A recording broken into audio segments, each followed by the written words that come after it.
Utsho manje ke lo.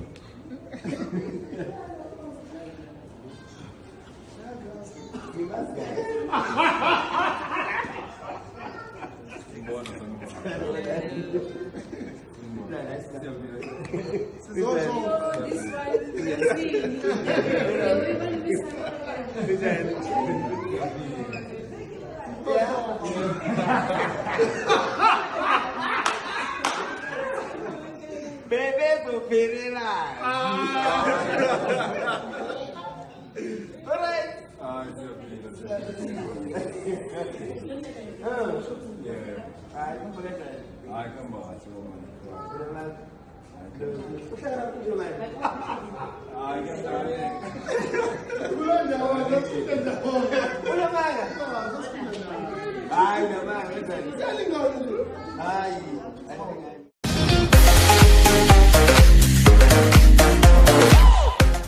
Welcome back to Sunny Live Trend. Thank you so much, guys, for tuning in. Well, guys, I'm back again with the Mzansi celebrity stories, and namhlanje sikhuluma ke ngoSweet Guluva kanye ke noSomizi. Guys, yo, ama fans, they are still there.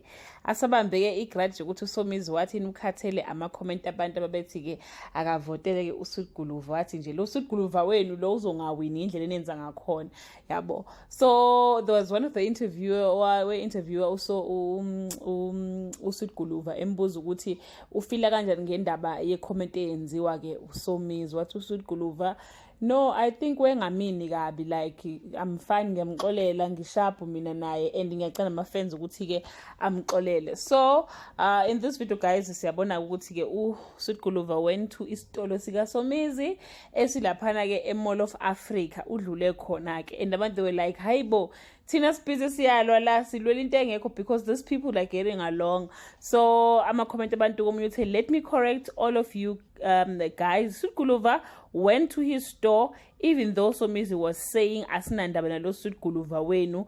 Uyahlonipha, guys, uGuluva ukwazile ukuzehlisa noma ekhulume kabi ke uSomizi ngaye. Uthi omunye azikho happy to fans zika Sweet Guluva because of that.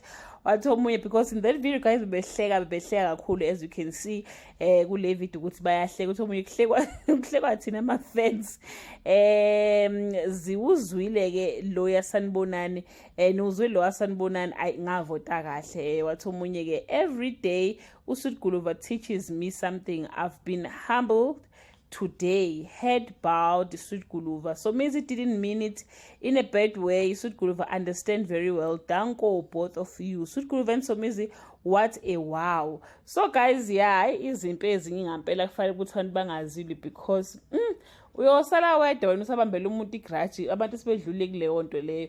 So guys, yeah, do leave your comment below and share your opinion ukuthi wena were you still angry or now usamxolela bakithi uSomizi ngalento ke ayisho. Ngicabanga ukuthi bayikhulumile indaba yaleyo comment leyo ukuthi hayibo, wona wazi babenzani labantu babe wothi uthi uvula uInstagram wakho bathi vote Sweet Guluva, uthi uyakhuluma bathi vote Sweet Guluva. So ngase ngikhathele, I think bayixoxile nje bona bobabili. So yeah, guys, do leave your comment below and share your opinion. Bye.